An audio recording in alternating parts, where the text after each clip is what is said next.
নমস্কার বন্ধুরা, আশা করি আপনারা সবাই ভালো আছেন। তো আমরা সবাই ভালো আছি। তো বন্ধুরা দেখতেই পাচ্ছেন এখানে কয়েকটা পটল নিয়েছি আর কিছু মাছ নিয়েছি। তো আজকে এই পটল আর মাছ দিয়ে কিন্তু একটা দুর্দান্ত রেসিপি তৈরি হতে যাচ্ছে। তো অবশ্যই বন্ধুরা সঙ্গে থাকবেন, স্কিপ না করে পুরো ভিডিওটা দেখার চেষ্টা করবেন। তাহলেই আপনারা বুঝতে পারবেন কিভাবে তৈরি হয়ে গেল এত সুস্বাদু একটা রেসিপি। তো বন্ধুরা দেখতে পাচ্ছেন এখানে যে পটলগুলো আছে, তো সেই পটলগুলোকে কিন্তু আমি সুন্দরভাবে ছুলে তারপর একটা মানে সুন্দরভাবে কেটে নিয়েছি। তো প্রত্যেকটা পটলই কিন্তু সুন্দরভাবে কেটে নেওয়া আছে সাইড দিক দিয়ে। তো অবশ্যই বলবো বন্ধুরা স্কিপ না করে সঙ্গে থেকে পুরো ভিডিওটা দেখতে থাকুন কিভাবে পটলগুলোকে আমি রেডি করে নেই এই মাছের জন্য।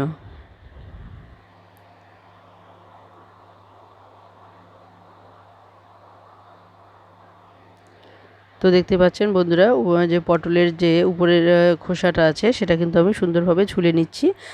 তো এভাবে কিন্তু পুরো পটলটাকেই ছুলে নিতে হবে। এরপর পটলটাকে কিন্তু একটা দারুণ শেপ করে কিন্তু কাটতে হবে। দু সাইডে কিন্তু আমি কেটে নেব। তো কিভাবে কাটবো তো অবশ্যই বন্ধুরা সঙ্গে থেকে দেখতে থাকুন। তো আশা করি আপনাদের ভালোই লাগবে এই রেসিপিটা।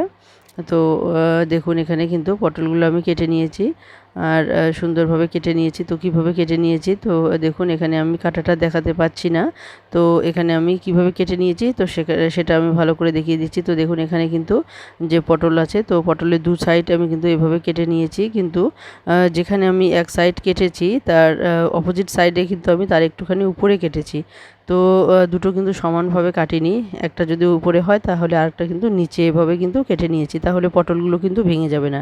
খুব সুন্দরভাবে কিন্তু পটলগুলো থাকবে, গোটা অবস্থাতেই থাকবে। তো অবশ্যই আপনারা যদি মানে পটলের এই রেসিপিটা তৈরি করতে চান তাহলে অবশ্যই কিন্তু পটলগুলোকে একটু উঁচু নিচু করে কেটে নেবেন। এক সাইড যদি উঁচু হয় তা আরেক সাইড কিন্তু আপনারা একটু ডাউনে কাটবেন, তাহলে দেখবেন যে পটলগুলো কিন্তু অসমান হয়ে থাকবে কাটাটা, আর পটলগুলো সুন্দরভাবে কিন্তু গোটা অবস্থাতেই থাকবে। তো বন্ধুরা দেখুন এখানে কড়াই বসিয়ে দিয়েছি আর কড়াইয়ের মধ্যে তেলও দিয়ে দিয়েছি, সাদা তেল। তো বন্ধুরা দেখুন তেলটা কিন্তু অনেকটাই গরম হয়ে গেছে আর আমি এখন মাছগুলোকে ভেজে নিব। তো অবশ্যই বলবো বন্ধুরা যখন কোনো মাছ ভাজবেন তো এরকম মাছ ভাজার সময় যদি একটা পিস আগে দিয়ে সেটাকে যদি একটু তেল লাগিয়ে নেন উল্টে পাল্টে, তাহলে দেখবেন দ্বিতীয় পিসটা দেওয়ার সময় কিন্তু সেটা আর একটার সঙ্গে লেগে যাবে না।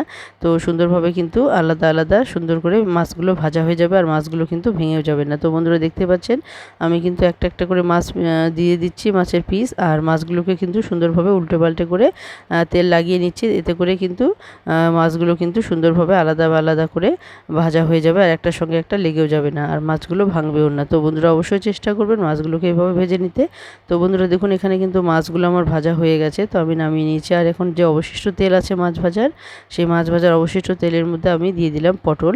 তো এখানে যেহেতু মাছ ভাজার তেলের মধ্যেই কিন্তু দেখুন এখানে হলুদ কালারটা দেখাই যাচ্ছে, কারণ তেলের মাছের মধ্যে যে হলুদ আর লবণটা মাখানো ছিল, তো এতে করে কিন্তু এখানে হলুদটা লেগে গিয়েছে তেলের মধ্যে। তো এই তেলের মধ্যে কিন্তু আমি পটলগুলোকে ভেজে নেব।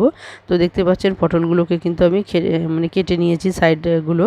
তো আমি কিন্তু যেহেতু পটলগুলোকে এক সমান মানে একই মাপ মতো কাটিনি, একটুখানি উঁচু নিচু করে কেটেছি, যার জন্য কিন্তু পটলগুলো কিন্তু ভেঙে যাবে না, গোটা গোটা অবস্থাতেই থাকবে। তো বন্ধুরা দেখুন এখানে আমি স্বাদ মতো দিয়ে দিলাম শুধু লবণ। তো এখানে কিন্তু হলুদ দেওয়ার প্রয়োজন নেই, কারণ তেলটা এমনিতেই হলুদ হয়ে গিয়েছে। তো আপনারা দেখেইছেন আমি সাদা তেল দিয়েছি আর তেলটা কিন্তু লাল হয়ে গেছে। তো এতে কিন্তু হলুদ আছে জন্য এরকম হয়েছে। তো পটলগুলোতে আমি হলুদ ছাড়াই কিন্তু ভেজে নিলাম, দেখতে পাচ্ছেন শুধু লবণ দিয়েছি স্বাদ মতো। আর পটলগুলো কিন্তু আমার ভাজা হয়ে গেছে। তো এদিকে আমি মশলাটা রেডি করে নেব। তো দেখতে পাচ্ছেন এখানে 1.5 চামচের মতো আমি আদা বাটা নিয়েছি আর এখানে আমি দিয়ে দেবো এখন বাকি মশলাগুলো। তো দেখতে পাচ্ছেন বন্ধুরা হাফ চামচেরও একটু কম পরিমাণ আমি দিয়ে দিলাম হলুদ গুঁড়ো,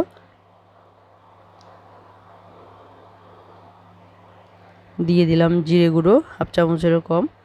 আর এখন আমি এখানে যে কালার আছে তো কালারের জন্য আমি দিয়ে দিলাম এখানে কাশ্মীরি লঙ্কা গুঁড়ো, তো হাফ চামচেরও কম পরিমাণ দিলাম। তো সব মশলাই কিন্তু মানে হাফ চামচের থেকে একটুখানি কম দিয়েছি। তো বন্ধুরা দেখুন এখন কিন্তু আমি জলে গুলিয়ে রাখবো। যে কোনো মশলাই যদি আপনারা বন্ধুরা জলে গুলিয়ে রাখেন তাহলে দেখবেন রান্নার সময় কিন্তু মশলাটা পুড়ে যায় না, আর এখানে কিন্তু কালারটাও কিন্তু খুব সুন্দর হয় দেখতে। তো বন্ধুরা দেখুন এখানে আমি কয়েকটা কাঁচা লঙ্কা দিয়ে দিয়েছি। তো মাছ ভাজার যে তেলটা আছে সেখানে কিন্তু আমি পটলগুলো ভেজে নিয়েছি। এরপর বাকি যে অবশিষ্ট তেল ছিল সেই তেলের মধ্যেই আমি সামান্যটুকু আর একটু তেল দিয়ে দিয়েছি। আর এখন দেখুন এখানে কাঁচা লঙ্কা ফোড়নে দিয়েছি। আর এখন আমি দিয়ে দিলাম এখানে যে মশলাটা আমি গুলে রেখেছি সেই মশলাটা কিন্তু আমি দিয়ে দিলাম। আর এখানে কালো জিরা সোমবারে দিয়েছি। তো বন্ধুরা দেখুন এখানে মশলাটাকে ভালোভাবে আগে কষিয়ে নিতে হবে। আর এখন দিয়ে দিলাম স্বাদ মতো লবণ। তো বন্ধুরা আপনারা যে পরিমাণ ঝোল করবেন বা গ্রেভি করবেন সেই আন্দাজ মতোই লবণটা দেবেন। তো বন্ধুরা দেখুন এখানে আমি যে আন্দাজ মতো করব সেই আন্দাজ মতোই কিন্তু লবণটা দিয়ে দিয়েছি স্বাদ মতো। তো এখন এটাকে ভালোভাবে কষিয়ে নেব।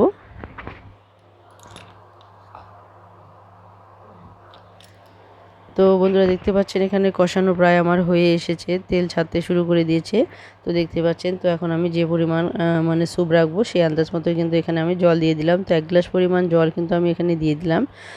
তো দেখুন 1 গ্লাস পরিমাণ জল দিয়ে দিয়েছি। তো লাগলে আমি আর একটু দেবো। আর তো দেখতে পাচ্ছেন এখানে, তো এখানে কিন্তু জালটা ফুটে উঠেছে। তো এখানে কিন্তু 1 গ্লাসের মতোই আমি জল দিয়েছিলাম। তো আমার মনে হচ্ছে যে এখানে আরও কিছু পরিমাণ জল এখানে দিতে হবে। তো যার জন্য কিন্তু এখানে আমি আরও একটু জল কিন্তু দিয়ে দিলাম। তো বন্ধুরা আপনারা আপনাদের যে যতটুকু প্রয়োজন সেই আন্দাজ মতো কিন্তু জল দিয়ে দিবেন। তো বন্ধুরা দেখুন এখানে 1 গ্লাস জল দেওয়ার পরে কিন্তু আরও হাফ গ্লাসের মতো জল আমি দিয়েছি। আর জলটাকে ভালোভাবে কিন্তু জাল করে ফুটিয়ে নিয়েছি। তো দেখতে পাচ্ছেন বন্ধুরা এখানে কিন্তু যে জল দিয়েছি সেই জলটা কিন্তু আমি 3-4 মিনিটের মতো ভালোভাবে আগে ফুটিয়ে নিয়েছি। তো এটা কিন্তু ঝোলের জন্য একদম রেডি হয়ে গেছে। তো এখন আমি এখানে ভেজে রাখা যে পটলগুলো আছে সেই পটলগুলো কিন্তু আমি দিয়ে দিলাম। তো পটলগুলো কিন্তু পুরোপুরি ভাজা, সেদ্ধ করাই আছে। তো এখন কিন্তু পটলগুলোকে সেদ্ধ করার কোনো ব্যাপার নেই। তো এখন আমি যে ভেজে রাখা পটল দিয়েছি আর এখন আমি মাছগুলো দিয়ে দিলাম। তো বন্ধুরা এরকম করে যদি আপনারা রেসিপি তৈরি করেন পটলের, এতে করে পটলের মধ্যে কিন্তু যে রসালো ভাবটা আছে সেটা কিন্তু মানে সুন্দরভাবে রসগুলো ঢুকে যায় আর কিন্তু খেতেও কিন্তু দুর্দান্ত হয়। তো বন্ধুরা আপনারা তো অনেকভাবে পটল খেয়েছেন, তো আশা করি একবার এভাবে যদি রান্না করে দেখেন অবশ্যই আপনাদের ভালো লাগবে। তো এই রেসিপিটা আপনাদের কেমন লাগলো অবশ্যই কমেন্টে জানাতে ভুলবেন না। তো বন্ধুরা দেখুন এখানে কিন্তু হয়ে গেছে আমার। তো দেখুন এখানে আমি নামিয়ে নিয়েছি। তো পটলগুলো দেখতে কতটা লোভনীয় হয়েছে, এটা কিন্তু খেতেও খুবই সুস্বাদু হয়েছে। তো অবশ্যই বলবো বন্ধুরা একবার হলেও এই রেসিপিটা ট্রাই করে দেখবেন, অবশ্যই আপনাদের ভালো লাগবে। তো এতক্ষণ পর্যন্ত যে সমস্ত বন্ধুরা সঙ্গে ছিলেন সবাইকে অসংখ্য অসংখ্য ধন্যবাদ। তো এভাবেই পুরনো বন্ধু এবং নতুন বন্ধুরা সবসময় পাশে থাকবেন আশা করি। তো আমিও সবসময় চেষ্টা করব আপনাদের পাশে থাকতে। তো অবশ্যই বলবো বন্ধুরা যারা নতুন দেখছেন তারা অবশ্যই লাইক কমেন্ট শেয়ার করতে ভুলবেন না। আর সাবস্ক্রাইব করে বেল আইকনটিকে ক্লিক করে রাখবেন, তাহলে যে কোনো নতুন ভিডিও আসা মাত্র আপনাদের কাছে পৌঁছে যাবে।